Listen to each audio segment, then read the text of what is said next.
Rightio. So can you give us a quick recap of your melanoma battle?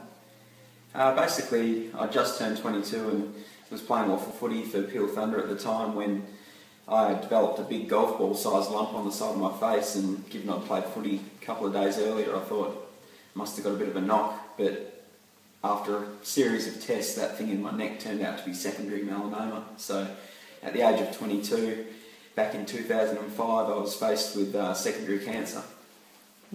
And going into the doctors coming out with that news, did you know much about melanoma at all?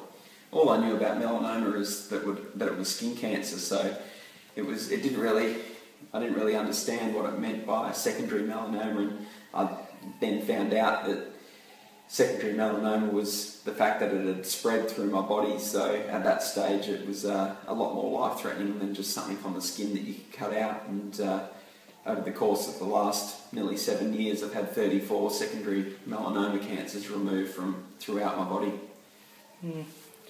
So is this why you created your organisation, Melanoma WA, to help provide people with the awareness that you didn't have? Yeah, basically, Melanoma WA was started because I felt there was a real need for support for people who are living with melanoma. I went along to the Cancer Council to see what they could provide, and the Cancer Council are a great organisation, but very much the support they provide is cancer generic.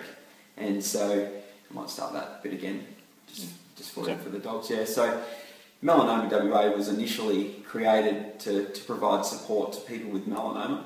The Cancer Council is where I went to when I wanted some support, and they do a great job, but also a lot of their support is cancer generic, and I really felt that I needed to talk to people who had melanoma. So that's really where Melanoma WA started from. But also now we do a lot of awareness, so hopefully by people hearing stories such as my own, they'll look after their skin a bit more, and they'll also get onto their skin and have it checked, because early detection with melanoma is just so important.